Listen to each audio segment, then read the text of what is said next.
paying off. I'm so happy to be back. I low-key feel like I forgot how to work my damn camera. Okay, I didn't do a full reset on January 1st. Honestly, I just didn't feel right doing it. I felt so stuck in 2025. I was drowning in my task list, my to-do list for work. Work really consumed my life this year, or 2025. I felt toward the end of December like I had so many unfinished tasks that I couldn't move forward. The idea of starting fresh really started to give me anxiety.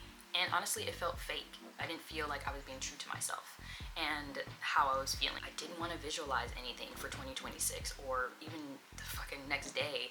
I just wanted to take a breath. And I think when you are really feeling behind or overwhelmed or anxious about, what's to come, it's really hard for you to visualize the next steps or the next goals, no matter how positive they may be. Everyone was talking about their next year goals and task lists, and I'm over here just trying not to drop the ball. And the task list that I have in 2025 still, that's spilling over into 2026. Most of my 2025 went into work, unfortunately. I started with the new office in January of 2025, new role, new responsibilities, new people. It was a lot. Especially being in a toxic environment for work. It was tough. It still is tough. I'm still working there. And not to sound like negative Nancy, I was really proud of this new role that I was taking on. I was with another company for about 9 years, got very comfortable with what I was doing, who I was working with, and eventually I just felt kind of stagnant. And so for me to push past that and then start with a new company, new people, and also being in a leadership position was a lot. It was a lot for me, but one thing I can say is at the end of 2025, I felt proud at how far I've come. There were moments that tested me and people that tested me at this new company. I didn't let it faze me, and I'm still there, or I'm still here with the company. I didn't recognize my personal routine anymore, like all over the place. Work kind of ate everything else up for me. I stopped going to the gym regularly, which sucked because I got all these cute new gym outfits. Started off the year going to the gym in the mornings before work. As the months started to go on, I slowly stopped going to the gym, and it felt horrible. Not only did I stop going to the gym, but my nutrition went down the drain.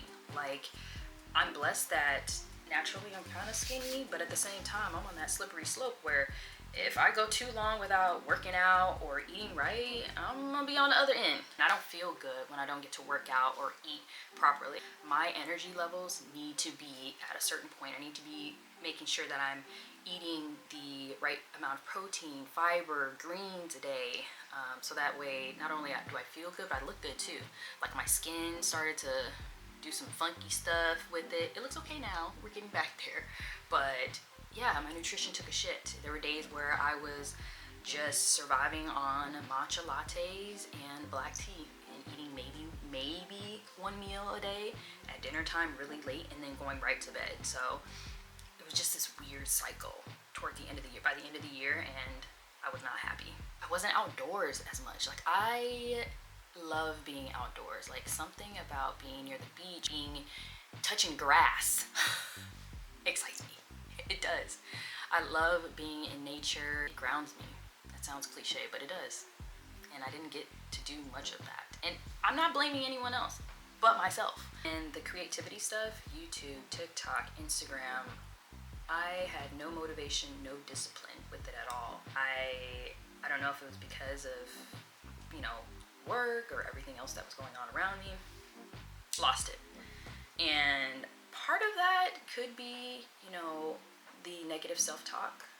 I'm starting to see that, hey, I'm not as, involved with the new trends that are happening, or how much social media has changed in the short amount of time that I was kind of away or not really into it. So trying to get back into it was like, whoa, what's happening? All these new trends, can I keep up? I'm old now. I'm not old, but I'm older now. Is this something that I want to pursue? And yeah, it is. I do like making YouTube videos. I enjoy the editing process. I love photography. So those things, reminding myself those are things that I do enjoy, and forget what the trends are and what's happening in social media and how old I am. You reminding myself that I still enjoy these things regardless of that. Honestly, it just felt like disconnected, if that makes sense. Disconnected from everything.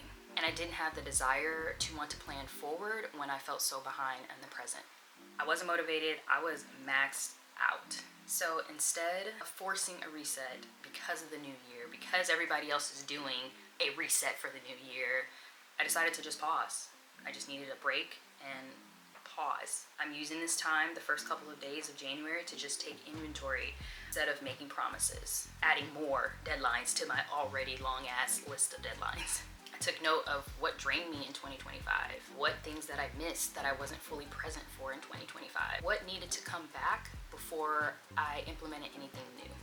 I didn't want to build a future on exhaustion, because if I'm being honest, that's where I was at. And I didn't want to have more momentum that I had to recover from.